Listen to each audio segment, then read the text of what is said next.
Hi everybody, and today I will tell about Metaverse.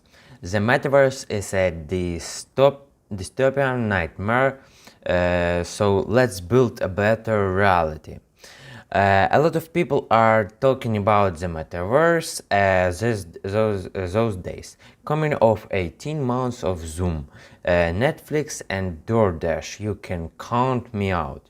At least in the form that most folks are imagining. I am not denying that the metaverse is a cool concept from a technology point of view. It comes from one of my favorite sci-fi writers, Neil Stephenson, who coined the term in his 1992 novel Snow Crash. Along with this work of William Gibson, that book created the cyberpunk genre, in which characters spend time wired into a digital universe where they explore, socialize, fight, and at least in the novels, save the world from villainous plots. The concept reached one of its most complete expression in Ernest Cline's Ready Player One, where virtually everyone has a bounded reality for an elaborate VR massively multiplayer video game.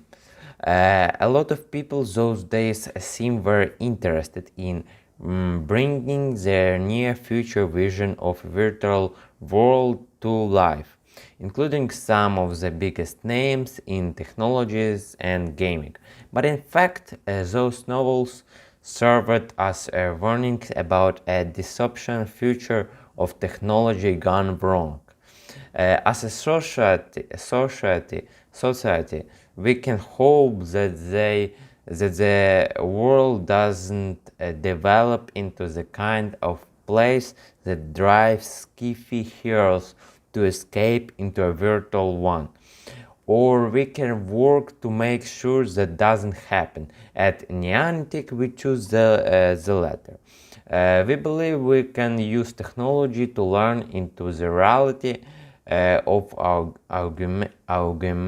augmented reality, encouraging everyone, ourselves included, to stand up, walk outside, and connect with people and the world around us.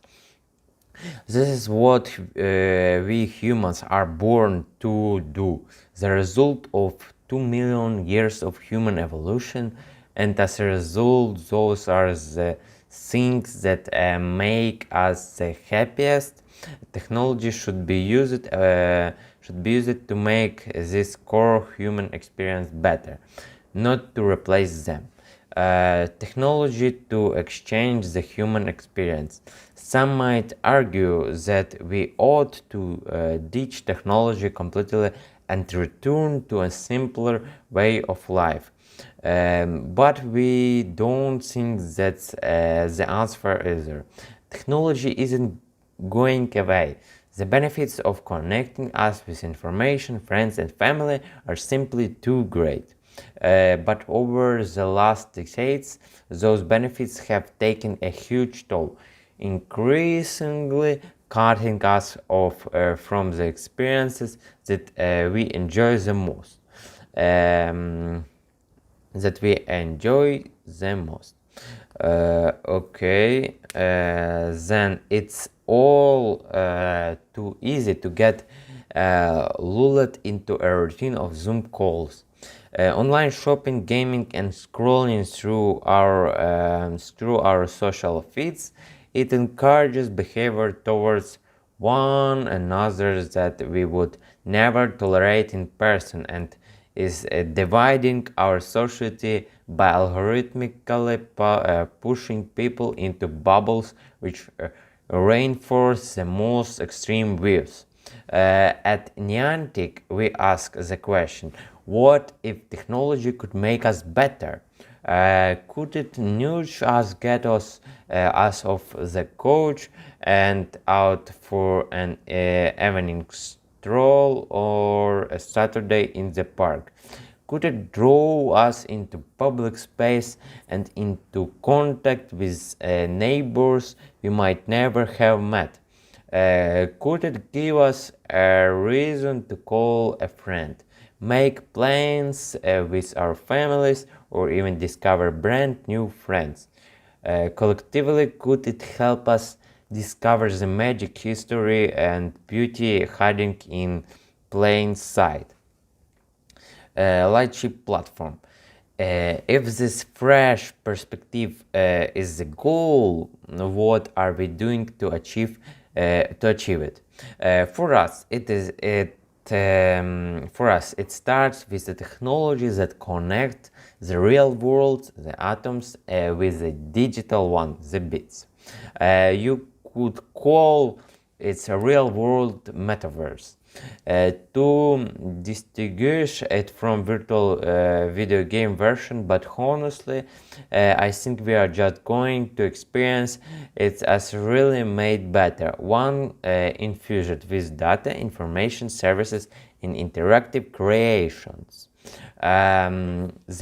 This has a guide or work to date, both in terms of our first attempts to incorporate these concepts into products like Field Trip Ingress and Pokemon Go, and in terms of inventing critical technology to enable them. The core of this isn't only the computer graphic challenge of adding notions and animations to the physical world. It is also maybe even mainly about the information services and experience where digital meets physical. Building the real world metaverse lies at the intersection of two major technical undertakings, synchronizing the state of hundreds of millions of users around the world along with the virtual objects they interact with, and trying track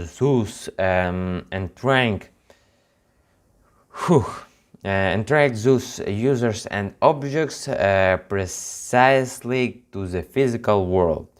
The first exists today in the Niantic flagship platform, which underpins Pokemon Go, and all of our products are supports hundreds millions of users around the world. It means that those millions of users can create, change, and interact with digital objects in the physical world, and that experience is consistent and shared by everyone. In the world of software, we call that a shared state.